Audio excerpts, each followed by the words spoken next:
आज हमारी सिपाही सीरीज का प्रैक्टिस सेट नंबर 9 है, जो कि थोड़ा हार्ड लेवल का है। तो आज हम लोग टोटल 20 क्वेश्चन इसमें सॉल्व करेंगे। तो पहला क्वेश्चन है, प्रथम 50 प्राकृतिक संख्याओं का योग क्या है? हाँ, पहला क्वेश्चन है, प्रथम 50 प्राकृतिक संख्याओं का योग क्या है? प्राकृतिक संख्याएं क्या होती हैं? एक से लेकर अनंत प्राकृतिक सभी संख्याएं होती हैं। एक से लेकर जितनी भी संख्याएं सभी प्राकृतिक संख्याएं होती हैं। 1 से 50 तक की बात की गई, ठीक है।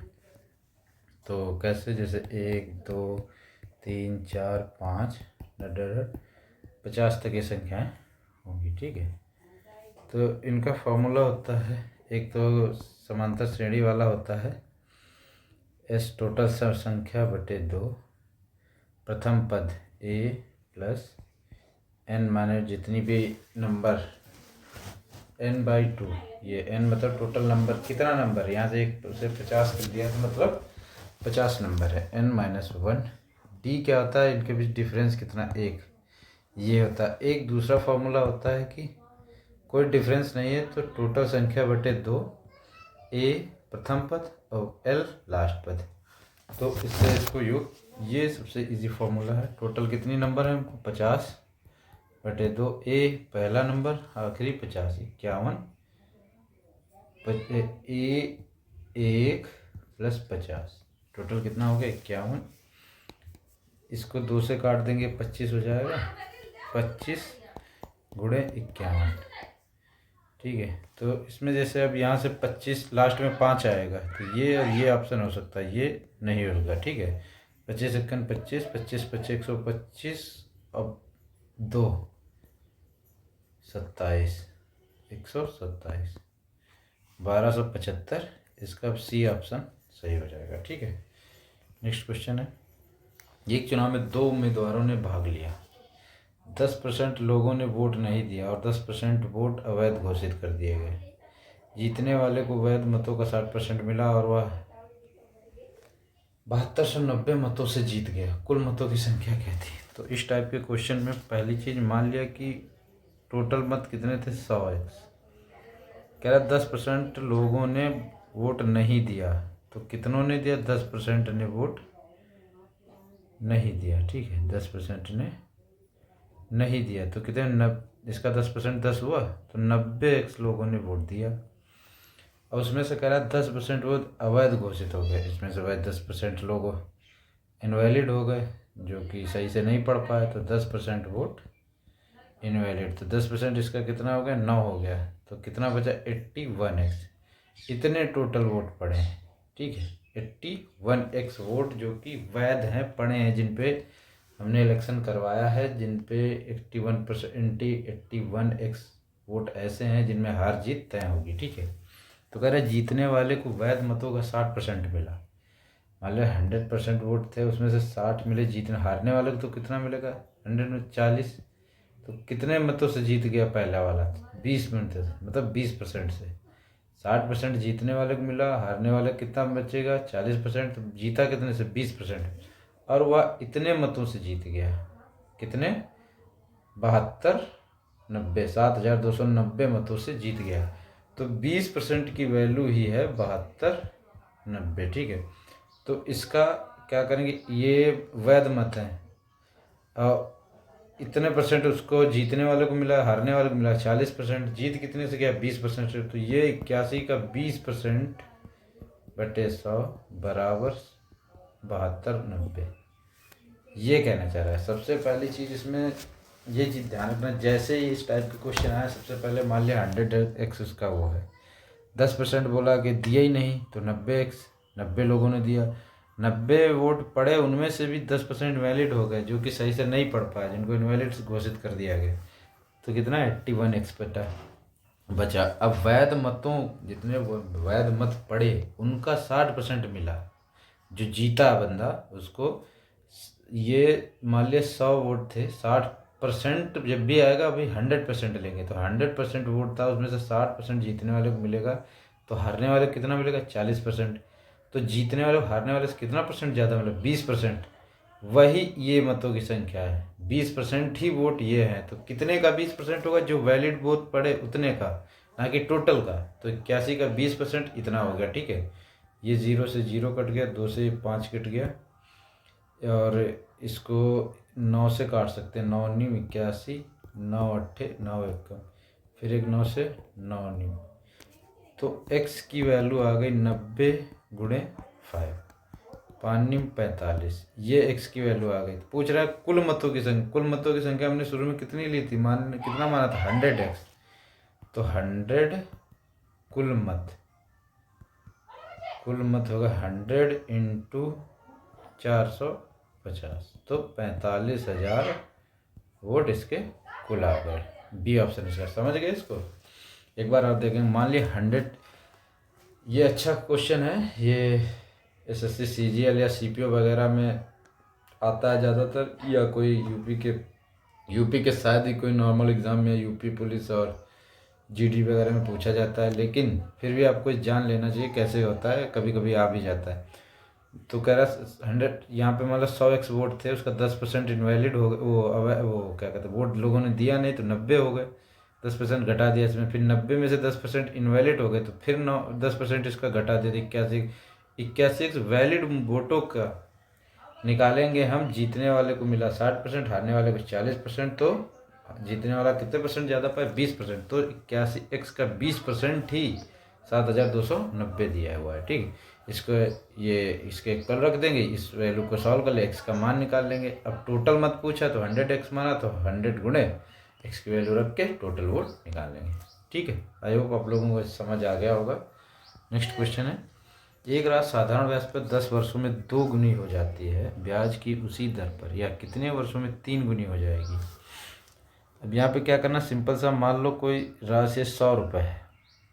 100 इसलिए लेते हैं क्योंकि परसेंटेज और दर निकालने में इजी रहता है, 100 अपने आप में पूरा है परसेंट की वजह से। ठीक है, तो क्या एक साधारण ब्याज पर 10 वर्षों में 2 गुनी हो जाती है, 2 गुनी हो गई मतलब 200 हो गई, कितना ब्याज मिल गया, 10, 100 कितने वर्षों में हो गई है, 10 वर्षों में, तो रेट इसकी क्या निकल आएगी, ब्याज बराबर होता है हमेशा R इंटू टी, रेट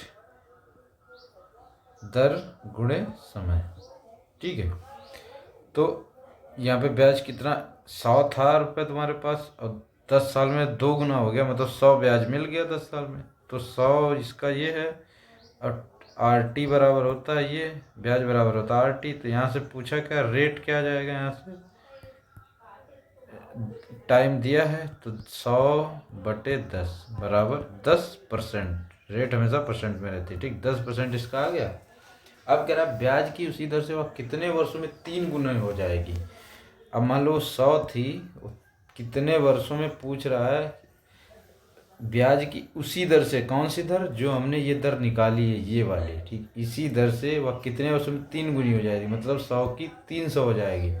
कितने का यहाँ ब्याज मिलेगा, 200 का, तो RT बराबर है 200 यहाँ पे। ठीक है, तो यहाँ पे हमको R की वैल्यू पता है, T की पूछ रहा है, तो R की वैल्यू कितनी, 10, 200/10 से 0 करेगा 20 वर्ष, 20 वर्ष में ये राशि 3 गुना हो जाएगी। समझ गए, सिंपल है। एक राशि साधारण ब्याज पे 10 वर्षों में 2 गुनी हो जाती है, ब्याज की उसी दर पे कितने वर्षों में 3 गुनी हो जाएगी। कुछ नहीं था, 100 से 200 हो गया, कितने वर्षों में, 10 वर्षों में कितना बढ़ गया, 100 बढ़ गया, 100 को सीधा 10 से वो कर देंगे, 10% रेट निकल आएगा। अब यहाँ पूछा 3 गुना हो गया, 200, 200 को 10 से भाग देते 20, 20 टाइम निकला। RT बराबर क्या होता है, ब्याज, ये ध्यान रखना है बस, इसी से इसमें फॉर्मूला का यूज़ होगा और निकल आएगा। ठीक है, नेक्स्ट क्वेश्चन है, 2 पाइप A और B एक टंकी को क्रमशः 20 और 30 मिनट में भर सकते हैं। ये दोनों को एक साथ खोल दिया जाए, लेकिन 8 मिनट बाद पाइप A को बंद कर दिया जाए, तो टंकी को भरने में कुल कितना समय लगेगा। मान लो जैसे कि हमारे पास एक कोई टंकी है, मान लो स्कूल में अपने एक टंकी है, स्कूल अपने होते प्राइमरी, उनमें एक टंकी है। ठीक है, उसमें 2 पाइप लगाए गए। ठीक है, मान लो किसी काम के लिए पानी भरा गया, तो 2 पाइप लगाए गए। A कह रहा है कि 20 मिनट में भर सकता है, A को अगर खोल दें तो 20 मिनट में भर देगा, और B भर देगा कह रहा है 30 मिनट में। तो सिंपल क्या करेंगे, इसका एलसीएम ले लेंगे, इसका एलसीएम हो जाएगा 60, और ये 60 एलसीएम का मतलब है कि इतनी कैपेसिटी, इतनी बड़ी टंकी है, 60 लीटर की ही टंकी है, जिसको कि A 20 मिनट में भर दे रहा है, उस B 30 मिनट में भर, तो कौन जल्दी भर दे रहा है? ए। तो ए की एफिशिएंसी, ए की क्षमता ज़्यादा होगी, तो इसकी क्षमता हो गई, इससे इसको भाग देंगे 3, इससे इसको भाग दे देंगे 2, तो ए की क्षमता 3 हो जाएगी, बी की क्षमता 2 हो जाएगी। ठीक है, फिर कह रहा है यदि दोनों को एक साथ खोल दिया जाए, दोनों को एक साथ खोल दिया, लेकिन 8 मिनट बाद पाइप ए को बंद कर दिया जाए। ठीक, कह रहा 8 मिनट बाद पाइप ए को बंद किया जाए। ठीक है, तो 8 मिनट तक हम इन दोनों पाइपों को खुला रखे हैं, समझ रहे? इन दोनों एक साथ खोला और 8 मिनट बाद ए को बंद किया, तो 8 मिनट तक दोनों पाइप खुले हुए हैं, तो दोनों की कैपेसिटी, एक की 3, एक की 2, टोटल कितनी हो गई? 5। तो कितने मिनट तक चले? 8 मिनट तक। कितना भर गया? 40। भरना हमको कितना था? टोटल 60 लीटर एक टंकी थी, 8 मिनट तक दोनों चले तो 40 लीटर भर दिया। बच कितना गया? 20 लीटर बच गया। अब कह रहा है कि ए को बंद कर दिया हमने, ये 3 लीटर प्रति मिनट जो भर रहा था नल, उसको हमने बंद कर दिया। अब चल कौन रहा है? केवल ये 2 लीटर प्रति मिनट वाला है। तो 20 लीटर पानी बचा है और 2 लीटर प्रति मिनट वाला ही चल रहा है, तो ये कितनी देर में इसको भर दे? 2 से इसको भाग दे देंगे 10 मिनट में, ये 10 मिनट में इसको भर दे। भाई 20 लीटर पानी है, कि 20 लीटर की कोई टंकी हो, उसको 2 लीटर प्रति मिनट में एक नल कोई चल रहा है, पानी निकाल रहा है, तो उसको कितना मिनट लगेगा? तो 10 मिनट लगेगा, उसको भर देगा। ठीक है, तो लास्ट में ये 8 मिनट के बाद ए बंद कर दिया गया, तो ये 2 बी ही चला, जिसकी कैपेसिटी है 2 लीटर प्रति मिनट वाला। ठीक है, तो ये 10 मिनट में भर देगा। तो कह रहा है टंकी को भरने में कुल कितना समय लगा? तो उसने पूछा टंकी को टोटल भरने में कितना समय? पहले तो वो 8 मिनट तक ए बी दोनों चले, वो टाइम, और लास्ट में केवल बी चला 10 मिनट तक, ये टाइम। टोटल कितना मिनट हो गया? 18 मिनट। इसका आंसर हो जाएगा सी, 18 मिनट। समझ गए भाई? देखो, पहले दोनों ए और बी एक साथ चले हैं 8 मिनट तक, उसने लिखा दोनों को एक साथ खोल दिया, और 8 मिनट के बाद, 8 मिनट तक तो वो साथ चले हैं, उसके बाद ए को बंद कर दिया जाए, ए को उसके बाद बंद कर दिया, तो टंकी बनने में कुल कितना समय? तो ए को 8 मिनट बाद बंद कर दिया, तो केवल बी ही चला 8 मिनट के बाद, तो और बी को 8 मिनट में भर पाए 40 ही लीटर दोनों मिलकर। बच कितना गया? 60 में से 20 लीटर बच गया। 20 लीटर को केवल बी ही भरेगा, जिसने कि उसको 2 की कैपेसिटी से 10 मिनट में भर दिया। 10 मिनट में ये और 8 मिनट ये, टोटल 18 मिनट में उसने पूरी टंकी भर दी दोनों नलों। ठीक है, आई होप आप लोग समझ गए होंगे। नेक्स्ट क्वेश्चन, एक समचतुर्भुज के विकर्ण 16 सेंटीमीटर और 12 सेंटीमीटर, इसका परिमाप क्या है? समचतुर्भुज या रोम्बस कहते हैं, एक आकृति है इस टाइप की, एक तरह से ये वृत्ति है, लेकिन ये 90 डिग्री इसके कोनों पे 90 डिग्री का एंगल नहीं बनता। ठीक है, तो ये ए रहता है, ये इसके विकर्ण होते हैं D1 और ये D2। वर्ग में क्या रहता है? दोनों विकर्ण सेम रहते हैं। ठीक है, इसमें अलग अलग रहते हैं। तो रोम्बस का इसका परिमाप तो आपको पता ही होगा, परिमाप चारों तरफ की वो वही हो जाएगा 4a। ठीक है, एरिया की बात करेंगे तो एरिया बराबर होता है 1/2 D1 D2। अगर इस टाइप में D1 D2 की वैल्यू दी है तो ये एरिया तो हम इसको इजीली निकाल लेंगे, लेकिन उसमें परिमाप पूछा, ए हमको चाहिए, तो इसका फॉर्मूला होता है 4a² भुजा का वर्ग, भुजा का स्क्वायर 4 का 4 गुना विकर्णों के स्क्वायर के सम के बराबर होता है। ठीक है, तो यहाँ से a² क्या आ जाएगा? 1/4 D1² प्लस D2²। अब 1/4 D1 की वैल्यू कितनी है? 16। अब 16 का स्क्वायर कितना हो गया? 256। आप लोगों के स्क्वायर और क्यूब याद होने चाहिए अच्छे से। अब 12 का स्क्वायर कितना? 144। दोनों को जोड़ दिया 1/4, ये कितना हो गया? 3,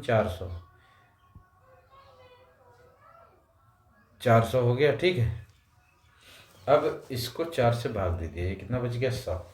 तो a² आ गया 100, तो a कितना आ जाएगा? 10। a 10 का स्क्वायर होता है 100, तो a की वैल्यू आ जाएगी 10।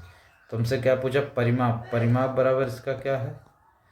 4a बराबर 4 गुणे 100, 4 गुणे 10 सॉरी, तो इसका 40 सेंटीमीटर परिमाप आ जाएगा। ठीक है, समझ गए इसको अच्छे से? इसका ये फॉर्मूला आपको अच्छे से याद रखना है। ये इस फॉर्म में भी होता है, या इसको इस फॉर्म में भी लिख सकते हैं, या इसको इस फॉर्म में भी लिख सकते हैं। a बराबर 1/2 √d1² प्लस d2²। ठीक है, ये भी इसका लिखने का तरीका है। ठीक है, इससे हम यहाँ से अगर d1 d2 की वैल्यू दी है तो हम a की वैल्यू निकाल लेंगे भुजा की, सिंपली हम इसका परिमाप निकाल। अगर सीधा एरिया पूछ दिया तो ये हम लिख देंगे।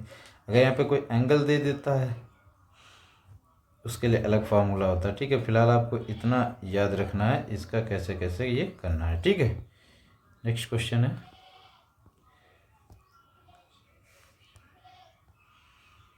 नेक्स्ट क्वेश्चन, छठा क्वेश्चन है। ए बी सी एक चारागाह किराए पर लेते। ए उसमें 10 बैल 7 महीने के लिए चराता है, बी 12 बैल 5 महीने के लिए और सी 15 बैल 3 महीने के लिए चराता है। यदि कुल किराया 175 है तो सी का हिस्सा क्या है।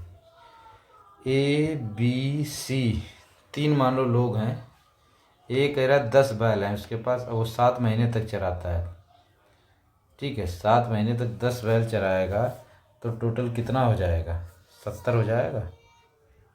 यहाँ पे महीनों का मतलब ये, अब वो जोड़ने मत बैठ जाना कि एक में 30 होता है एक में 31। तो 7 महीने का मतलब सिंपली उसने 7 दिन कह सकते हैं या 7 साल कह सकते हो, 7 का ही केवल यहाँ पे मैं तो इसमें अब जोड़ने बैठोगे 30 31 तो वो फिर गड़बड़ हो जाएगी। 7 महीने का मतलब यहाँ पे 7 ही है। ठीक है, तो ये 10 बैल 7 महीने तक टोटल 70 हो गया क्वांटिटी उसकी। मान लिया उसने 17 बीघे चरा दिया। ठीक है, 10 बैल 7 महीने चरा तक चारागाह में। और उसने एक बी कहता है 12 बैल हैं 5 महीने 12 पंचे 60 बीघे इसने चरा दिए। और सी कह रहा 15 बैल हैं 3 महीने जब 45 बीघे इसने चरा। टोटल कितना कर चरा दिया, टोटल 70 60 130 175 बीघे चरा दिया। और उनका टोटल किराया कितना पड़ा, 175 रुपये ही। तो एक बीघे का मान लो वैल्यू 1 रुपये पड़ा। तो सी के हिस्से में कितना आएगा, सी को 45 बीघे था चराया तो इसको 45 रुपये देने पड़ेंगे। Simple question. ठीक है, समझ गए। ये महीने का ध्यान रखना, ये नहीं 31 30 28 को जोड़ने बैठ जाओ। ये सिंपल सा बात। उसने बोला कि 10 बैल 7 महीने मतलब 10 70 बीघे मान लिया उसने। ये 1 बीघे हो यहाँ पे 1 बीघा मान लो इसको महीने को, तो 10 बैल है 1 बीघा 10 बैल हैं तो 1 महीने तक चरते हैं तो 10 ही होगा। और 7 महीने तक चरते हैं तो 70 होगा। 70 बीघे 7 महीने में उन्होंने चर रहे। 1 महीने में 1 बीघा चरते हैं तो 7 महीने में 70। और बी क्या 12 महीने में 12 बैल है उसके 5 महीने तक चरता है 12 पंचे 60। सी कितना 15 बैल है 3 महीने तक चराता है तो 15 तियाँ 45। ठीक है, टोटल कितना बीघे चर दिया मान लो 70 60 130 45 175 हो गया। इनके लिए पैसे कुल उसने किराया 175 है। यदि उसने इतने चरागाह का सरकार ने किराया कितना लिया मुझसे इतने महीने तक, मैंने चराने के 175 रुपये।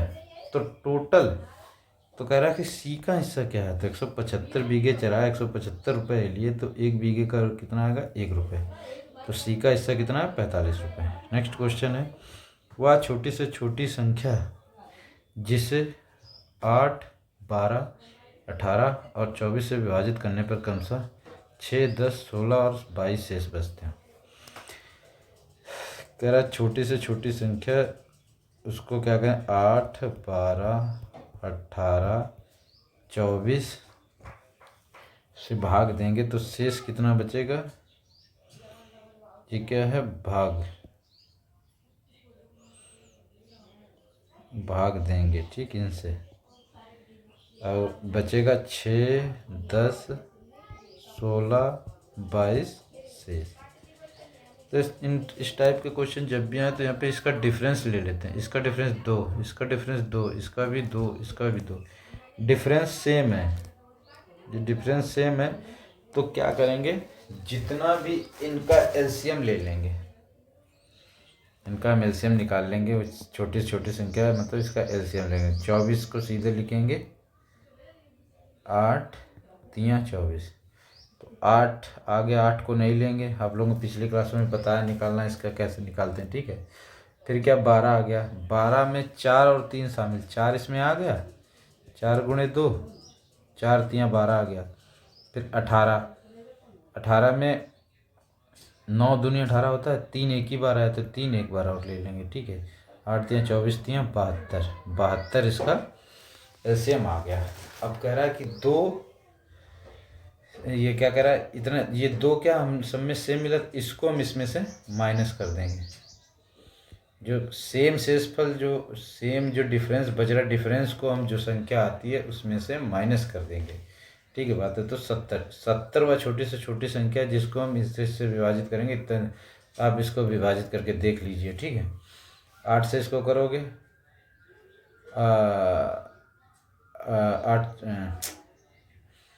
8 से 70 को विभाजित करोगे, कितना आएगा, 8 8 64, 6 बच जाएगा। 12 से करोगे, 12 पंचे 60, 10 बच जाएगा। 18 से करोगे, 18 3 54, 54 और 70 डिफरेंस 16 का, 16 बच जाएगा। 24 दूनी 48, 48 और ये 22 बच जाएगा। ठीक है, तो वो सबसे छोटी संख्या ये। तो ये चीज़ आप समझ लो एक बार। और जब भी इस टाइप का क्वेश्चन आया, जब उनमें डिफरेंस सेम हो, तो इनका एलसीएम निकाल के जो एलसीएम आएगा उसमें से जो डिफरेंस आएगा उसको माइनस कर देंगे। क्या करेंगे, LCM minus common difference, common same difference. Same difference के केस में ये वाला लगेगा। ठीक है, माइनस कर देंगे। कॉमन जो सेम डिफरेंस है, जो शेषफल बचा और जिससे भाग दे रहे हैं उनके बीच का जो सेम डिफरेंस है वही एलसीएम से माइनस करेंगे, वही संख्या आएगी। ठीक है, नेक्स्ट क्वेश्चन है। इसका मान क्या होगा, ये √12 का क्या लिख सकते हैं, 4 × 3, इसको 2√3 लिख सकते हैं। तो 3 बार है, 2√3 + 2√3 + 2√3, 2 2 4 6, 6√3 इसका आंसर होगा। ई ऑप्शन एक और ले लेंगे, 6√3 इसका ऑप्शन। इसमें ऑप्शन ये तीनों नहीं होंगे। ठीक है, ये ऑप्शन इसका आंसर होगा 6√3। ये सिंपल क्वेश्चन था, बस इसको तोड़ के ऐसे कर सकते हैं। ठीक है, 9वां क्वेश्चन है। एक गोले की त्रिज्या में 50% की वृद्धि की जाती है, इसके पृष्ठीय क्षेत्र में कितने प्रतिशत की वृद्धि होगी। तो गोले के बारे में आप लोगों को बताया था, गोले का पृष्ठीय क्षेत्र 4πr², इसका आयतन होता है 4/3πr³। ठीक है, तो जब भी यहाँ पे क्या हुआ, r और r 2 बार आया है। ठीक है, तो उसमें 50% की वृद्धि हुई है। ठीक है, तो मान लिया पहले एक इसका बेस्ट तरीका यही है। ठीक है, पहले क्या 50% की फ्रैक्शन वैल्यू 1/2। ठीक है, तो क्या वृद्धि हुई है, 2 से कितनी हो गई, 3। कितनी बार हुई, 2 से 3, 2 बार हुई। तो कितनी बढ़ गई, तो इसको क्या कर, 9/4, 4 थी 9 हो गई, कितनी बढ़ गई, 5। कितने से, 4 पहले थी, गुणे 100, इसको 25, 25 25 125, 125% उसके पृष्ठीय क्षेत्र में वृद्धि हो जाएगी। ठीक है, इस टाइप के क्वेश्चन जब भी पूछे कि गोले की त्रिज्या में इतना, या जैसे को जब वर्ग की भुजा में 50% का 20% की वृद्धि हो गई, तो ये वृद्धि 2 बार होगी। जैसे वर्ग क्या होता है, जब भी स्क्वायर आए, अगर क्यूब आ जाए, क्यूब आए, 3 है तो ए कितनी बार है, ए 3 बार है, तो 3 बार वृद्धि करेंगे 50% की। तो a² मतलब है a × a 2 बार है, तो 2 बार इसमें वृद्धि करेंगे। ये चीज़ ध्यान रखना। जैसे यहाँ पे क्या 50% की वृद्धि हुई है, किसमें, क्षेत्रफल में। क्षेत्रफल में क्या आता है, त्रिज्या कितनी बार आती है, 2 बार, a² मतलब a × a, तो कितनी बार वृद्धि करेंगे, 2 बार इसमें वृद्धि करेंगे। ठीक है, तो इसका तरीका जैसे इस ये देखो 4π, इससे तो कोई मतलब ही नहीं, इसमें कुछ वृद्धि चेंज होगा नहीं, तो कांस्टेंट रहेगा। केवल इसमें ये r की वैल्यू में ही 50% की वृद्धि हो रही थी, 2 बार हो रही है। तो r पहले ये 2 थी, क्या हो गई, 3 हो गई, कि 2 बार बढ़ी, तो फिर पहले एक बार 2 थी, 3 हो गई, तो टोटल कितनी हो गई, इनको गुणा कर दे। a × a मल्टीप्लिकेशन में है, तो ये भी वृद्धि के बाद भी ये पहले वाली रहेगी, ये बढ़ने के बाद रहेगी। तो ये 9 × इसको ऐसे भी लिख सकते हैं, 2 से 3 हो गई, गुणे 2 से 3 हो गई, ये ऐसे भी लिख लिया, 4:9। 4 से कितनी, 9 हो गई, कितनी बढ़ गई, 5 बढ़ गई, तो 5/4 × 100, 25, 25 बचे, 125% ये वृद्धि आ जाएगी। ठीक है, नेक्स्ट क्वेश्चन है। किसी वस्तु को 144 में बेचने पर एक व्यक्ति को उतने ही प्रतिशत का लाभ होता है जितना वस्तु का क्रय मूल्य। वस्तु का क्रय मूल्य क्या है? जब भी ऐसा कोई क्वेश्चन आए कि एक व्यक्ति को उतने ही प्रतिशत का लाभ होता है जितना वस्तु का क्रय मूल्य है, ठीक है, तो इस टाइप के क्वेश्चन में क्या करते हैं कि हम इसके वो ऑप्शन पे जाते हैं। मान लिया क्रय मूल्य कितना 72 का है और 144 में बेचते हैं, तो मतलब कि क्रय मूल्य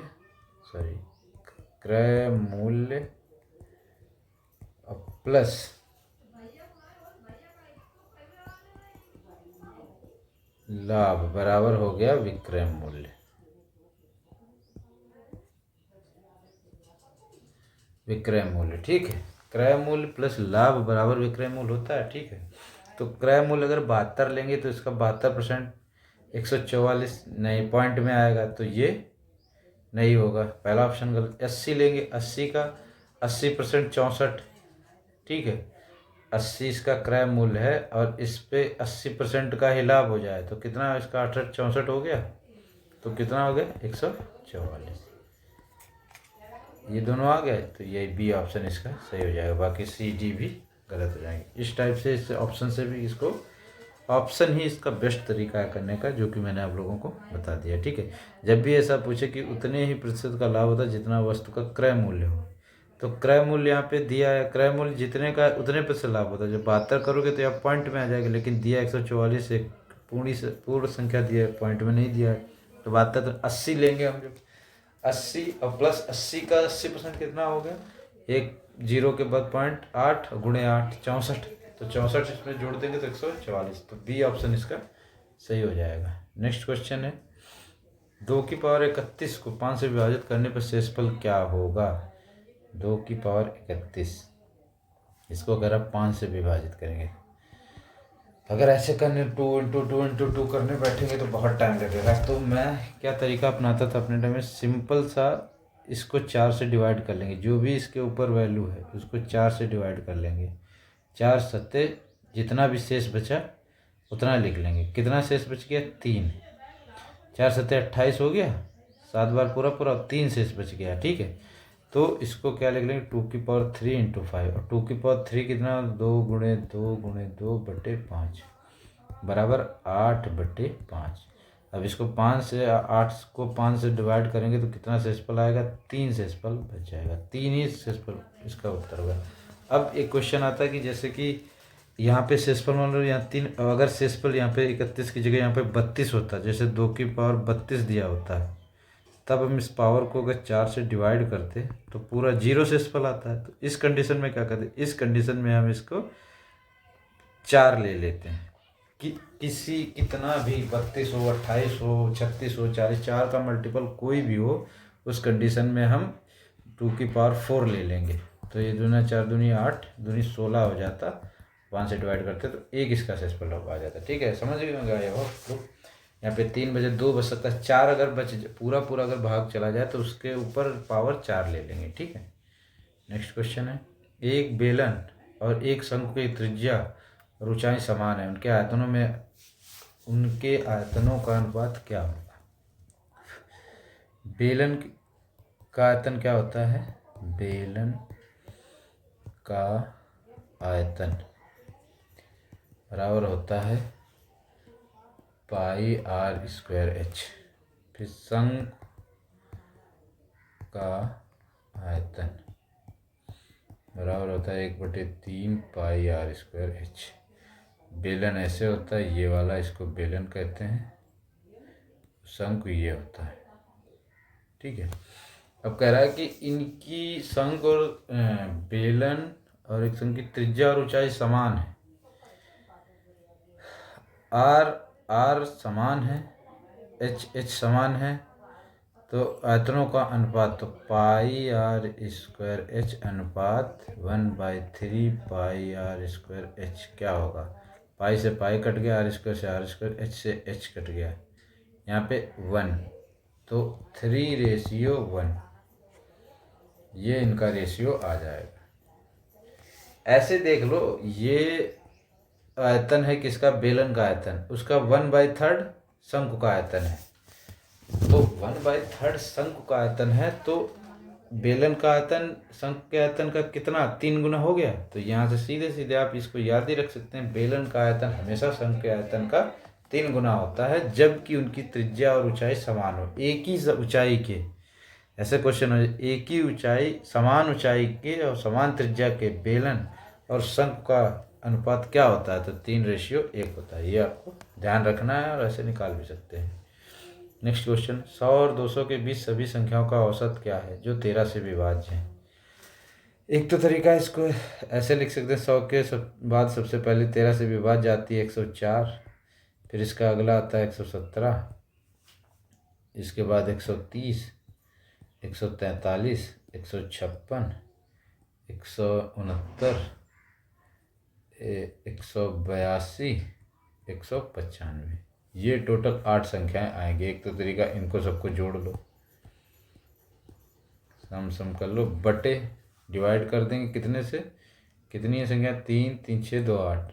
एवरेज पूछा 8 से टोटल संख्या को जोड़ के, तो इनको जोड़ लो, 7, 16, 22, 25, 32, 4, 36, 80 लगे 3, 3, 4, 3, 7, 4, 11, 5, 16, 22, 30, 39, 9 लगे 3, तो ये 8 और 3 11, 1196 बटे 8 आएगा। 8 से इसको 8 1 8, 8 चक्को 32, 8 9 72.5, ये आ जाएगा एवरेज। दूसरा तरीका क्या है, दूसरा तरीका ये तो बेसिक हो गया, इसको आपको एग्जाम में नहीं अप्लाई करना, इसको जो मैं अभी बता रहा हूँ इसको अप्लाई करना। 100 और 200 इनके बीच में टोटल कितने, लास्ट आखिरी पद माइनस प्रथम पद बटे 2 और प्लस 1, आखिरी पद माइनस प्रथम पद, आखिरी पद 200 और पहला पद 100, कितना डिफरेंस बचा, 100 बटे, सॉरी कितने, 13 से विभाज्य, 13 2 नहीं, जितने से विभाज्य उस संख्या को नीचे लेंगे, बटे 13 प्लस 1, और यहाँ से 13 सतह जितना भी 100 से पहले तक पूर्णांक भाग जाएगा उतने को लेंगे, और पॉइंट वाला फ्रैक्शन उसको नहीं लेंगे। ये चीज़ हमेशा याद रखना। 13 सतह 7 आया और प्लस 1, टोटल संख्या हो गई 8। यही सबसे बेस्ट तरीका है टोटल संख्या निकालने के लिए, वरना ऐसे गिनते रहोगे। किसी भी संख्या से डिवाइड करने, वैसे 7 से कह देता तो यहाँ पे सिंपली क्या लेते, 7 1 7, 3 7 6 28, ठीक, 3 7 1 और 4 14 और प्लस 1 15 संख्या हो जाती है, ठीक है। अब ये 8 संख्याएं आ गई, ठीक, अब 8 संख्याएं आ गई, हाँ टोटल 8 संख्याएं आ गई। अब हमको पता है कि वो वाला फॉर्मूला n, एक तो वो वाला फॉर्मूला है डिफरेंस वाला, और एक इसमें क्या, सिंपली हम 104 और 195 लास्ट और पहला पद पता कर सकते हैं। तो 8 बटे 2 195 प्लस 104 वाला फार्मूला नहीं, n बटे 2 l प्लस a, लास्ट पद और प्रथम पद, इसको जोड़ सकते हैं, ठीक है। तो इसमें क्या आ जाएगा, 4 गुणे 5 4 9 9 299, तो ये टोटल क्या आ जाएगा, ये 4 9 36, 4 9 36 और 3 39, 4 दूनी 8, 4 दूनी 8 और 3 11, 1196 इनका सम आ गया। अब क्या पूछ रहा है, इनका एवरेज, एवरेज बराबर आ जाएगा 1196, टोटल कितनी संख्या है, 8, 8 से इसको भाग दे 149.5, इसका एवरेज आ जाएगा। ये बी ऑप्शन आपका सही हो जाएगा। समझिए, आखिरी पद बटे प्रथम पद दोनों को माइनस करके जो डिफरेंस आएगा, जिससे विभाज्य कह रहा है उससे भाग दे देंगे और प्लस 1 कर देंगे, टोटल संख्याएं कितनी है इनके बीच में वो निकल के आ जाएगा, ठीक है।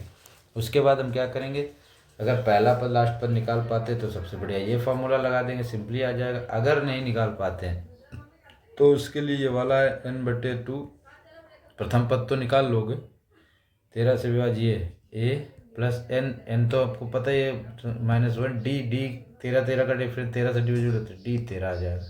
तो इस फॉर्मूले से आप सम का वो निकाल सकते हैं, ठीक है। नेक्स्ट क्वेश्चन है, वह बड़ी से बड़ी संख्या कौन सी जो 18, 24 और 36 को पूर्णतः विभाजित करती है। उस बड़ी से बड़ी संख्या एचसीएफ पूछा है, यहाँ पे हाईएस्ट कॉमन फैक्टर का एचसीएफ पूछा है।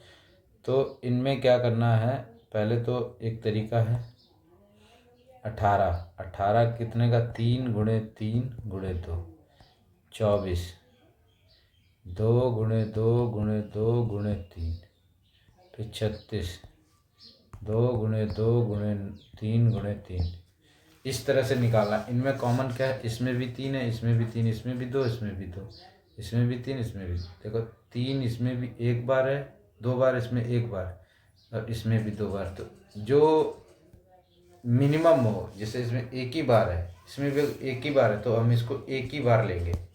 इसमें 2 एक बार, इसमें 3 बार, इसमें 2 बार, लेकिन एक एक बार वाला ही लेंगे। मतलब कि जो तीनों में जितने जितने हैं उतना ही लिया जाएगा। एलसीएम क्या होता है, हाईएस्ट सबसे सभी लिए जो मतलब बचेगा उसको लेते हैं। इसमें क्या रहता है कि जैसे यहाँ पे 2 एक में है तो वही एक ही लिया जाए। यहाँ पे 2 बार होता तो 2 बार लेते, तो इसका 6 आ जाएगा। वो दूसरा तरीका क्या होता है, इन दोनों को डिफरेंस निकाल लेंगे। 24 माइनस 18 कितना आ गया 6, यही इसका सेफ हो जाएगा। कभी कभी क्या होता है कि हम वो निकालते हैं, इसका डिफरेंस निकाल, जैसे 36 माइनस 24 करेंगे तो कितना आएगा 6 6 12 12, लेकिन 12 इसका वो नहीं होगा। क्यों नहीं होगा, क्योंकि जब हम इसको देखेंगे 12 से 18 डिविजिबल है ही नहीं, तो इसका फैक्टर कोई देख लेंगे। तो इसका फैक्टर 2 गुणे 6, तो ये 6 ऑप्शन में, तो 6 आ जाएगा इसका। ठीक है, अब हाईएस्ट पूछा, 3 भी नहीं ले सकते, 3 ले लेंगे, 3 से तो तीनों डिविजिबल हैं, लेकिन 6 से भी तो डिविजिबल है। तो हाईएस्ट पूछा तो हाईएस्ट इसके 12 के जस्ट नीचे जो सबसे छोटे 12 से छोटा होगा वही हम लेंगे। अगर 6 से डिविजिबल नहीं तो फिर हम 3 पे जाते हैं। ठीक है, तो ये 6 इसका ऐसे, इनका डिफरेंस कभी कभी जैसे इन दोनों का डिफरेंस निकाल 6 आया तो 6 इसका स्टेप हो जाएगा। कभी कभी ये इसका डिफरेंस निकाल पे जो आता है उसका फैक्टर कोई होगा, वो होगा उसका स्टेप। ठीक है, नेक्स्ट क्वेश्चन है, एक मिश्रण में दूध और पानी का अनुपात 4:3 है। ये दिन में 6 लीटर पानी मिला दिया जाए तो अनुपात 8:7 हो जाता है। मिश्रण में दूध की मात्रा क्या है।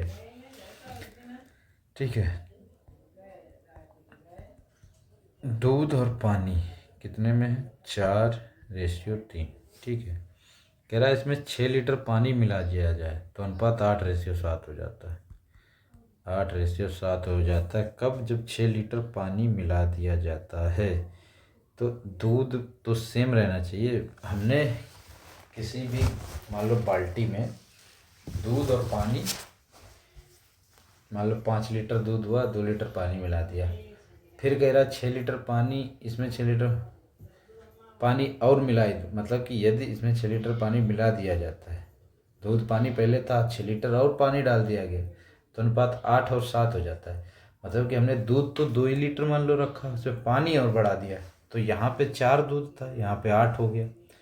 जबकि दूध दोनों में सेम रहना चाहिए था। दूध में तो कोई केवल उसने पानी को ही घटाया बढ़ाया, पानी को ही मिलाया, पानी को ही एक्स्ट्रा उसमें ऐड किया। दूध को तो सेम रहना चाहिए था, दूध सेम। तो सेम करने के लिए इसको क्या करेंगे कि यहाँ पे 4 है, यहाँ पे 8, या तो यहाँ पे इसको भी 8 कर दो, तो इसको क्या करेंगे 2 से मल्टीप्लाई कर दो, तो ये रेशियो क्या आ जाएगा 8:6, और ये भी 8:6, ये भी आ जाएगा 8:6। तो यहाँ पे दूध दूध सेम हो गया 8:7, सॉरी ये 8:7।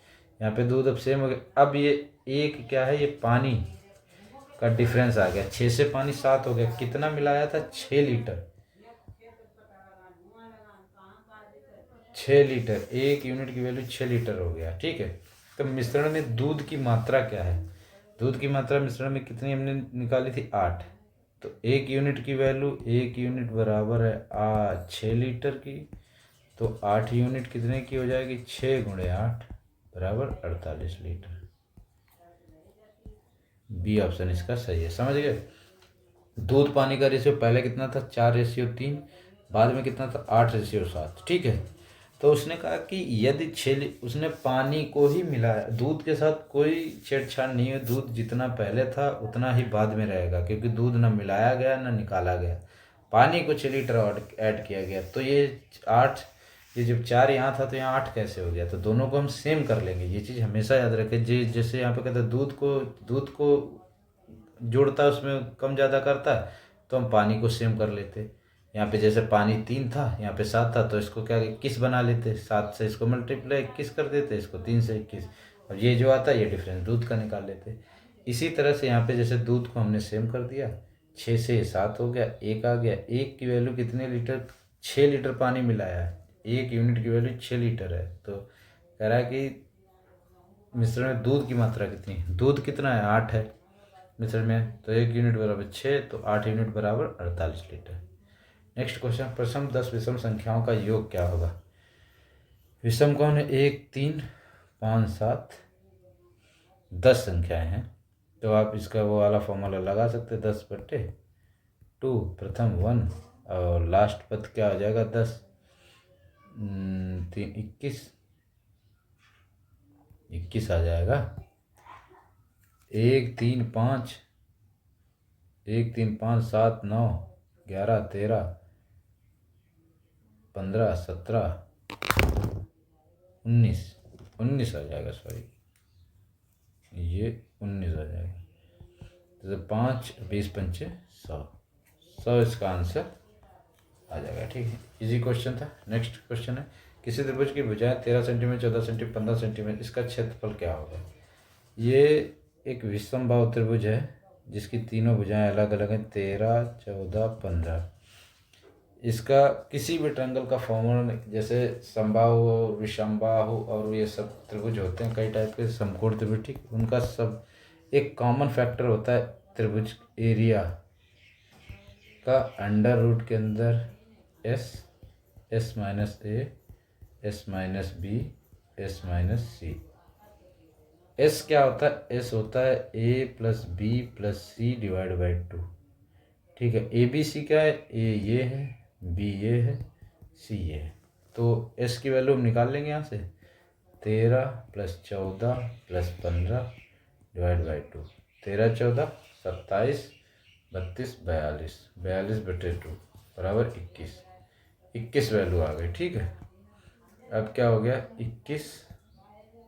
21 से ए गया 13, 21 माइनस 13, 21 माइनस 14, 21 माइनस 15। अब यहाँ से निकाल लेंगे 21 गुणे 13, ये 7 1 8 गुणे 14 से माइनस करेंगे 7 गुणे 21 से 15 माइनस करेंगे 6। अब यहाँ से इसके बाहर क्या क्या आ सकता है इसको देख लेंगे, 7 गुणे 3 गुणे 4 गुणे 3 गुणे 7 गुणे 2। 7 7 इनको निकाल लेंगे, 4 को निकालेंगे, सॉरी ये 4 7 3 21, 4 हाँ गुणे 2 और होगा 4 और ये 2 गुणे 8, 7 3 गुणे 6 2 6 हो जाएगा। ठीक, 7 7 ये निकाल लेंगे, तो यहाँ पे लिख लो 7 बाहर हो गया एक बार, 3 3 2 बार, 3 बाहर हो गया, 4 है तो 2 बाहर हो गया, यहाँ 2 2 हैं तो 2 बाहर हो गया। ठीक है, 7 21 21 दूनी 42 दूनी 84, 84 स्क्वायर सेंटीमीटर इसका एरिया आ जाएगा। ठीक है, ये फॉर्मूला आपको अच्छे से याद रखना है, S minus A, S minus B, S minus C under root के अंदर इनको निकाल लेंगे। जब ये आ जाएं तो अंडर रूट बाहर निकालने, सबको मल्टीप्लाई एक साथ करके आप उनका वर्गमूल निकाल सकते हैं, या ऐसे फैक्टर में इजी पड़ जाता है। मैं जैसे करता हूँ, मुझे इसमें इजी पड़ता है, तो 7 7 कामन एक 2 बार है तो एक बार उसको बाहर ले लेंगे, 4 है तो 2 का वो वर्ग हो है तो 2, इसका 4 का वर्ग 2 हो जाएगा, ऐसे करके निकाल के ये आ जाता है। नेक्स्ट क्वेश्चन है, एक व्यक्ति 600 मीटर लंबी सड़क को 5 मिनट में पार कर सकता है, उसकी गति किलोमीटर प्रति घंटा में क्या है? 600 मीटर है लंबाई इसकी, ठीक है, 5 मिनट, मीटर किलोमीटर प्रति घंटा, मिनट को हम क्या सेकंड में पहले बनाएंगे, 5 मिनट बराबर 5 गुणे 60, 5 का 300 सेकेंड आ गया ये। ठीक है, तो गति चाल बराबर है दूरी बटे समय। दूरी कितनी, 600 बटे 300, 2 मीटर प्रति सेकेंड इसकी गति आ गई। अब इसको कह रहा है कि किलोमीटर प्रति घंटे में चेंज करना है, तो 2 मीटर प्रति सेकेंड छोटे से बड़ा करना है। ठीक है, ये छोटा है तो बड़ा करना है, तो इसको 2 गुणे 18 बटे 5। ठीक है, 18 दूनी 36 बटे 5, 5 सत्ते 5 दूनी 5 किलोमीटर प्रति घंटे आ जाएगा, 7.2 किलोमीटर प्रति घंटे है। ठीक है, यहाँ पे सिर्फ एक चीज़ ध्यान रखना था, 5 मिनट को हमें सेकंड में, तब मीटर पर सेकंड में ये आएगा 2 मीटर पर सेकंड, इसको 5 मिनट को सेकंड में बदल लेंगे। फिर ये गति निकालें, दूरी बटे समय, 600 डिस्टेंस हो गई, 300 इसके सेकंड हो गए टाइम, ये 2 मीटर पर सेकंड आ। अब इसको सिंपली मीटर पर सेकंड से किलोमीटर प्रति घंटे में चेंज करना है, तो 18 बटे 5 से इसको गुणा कर देंगे, और वैसे 5 बटे 18 से करते हैं जब मीटर प्रति सेकंड, जब किलोमीटर प्रति घंटे को मीटर पर सेकंड में चेंज करते हैं। 19वां है ये A ratio B, B ratio C। यदि A रेशियो B बराबर है 2:3 और B रेशियो C बराबर है 4:5 और A B C का रेशियो क्या हो गया, इसका सिंपल सा आपको ट्रिक बताया था। A B C को इस टाइप में लिख लेंगे, 2:3, ये B C क्या है 4:5। इसके बगल वाला यहाँ लिख लेंगे, इसके बगल वाला यहाँ लिख लेंगे, सिंपली मल्टीप्लाई कर देंगे, 8, 12, 15। यही इसका मुझे सबसे बेस्ट तरीका यही लगता है। आप लोगों को दूसरा भी बताया था बी की वैल्यू बराबर करने वाला, वो भी आप अप्लाई कर सकते हैं, पीछे की क्लास में देख सकते हैं। log 10 1000 की वैल्यू क्या होगी। ठीक है,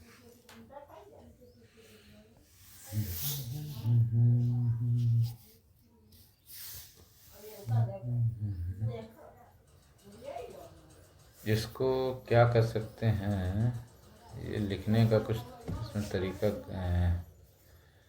मुझे लग रहा है गड़बड़ लिखा है इन्होंने। log 10 1000,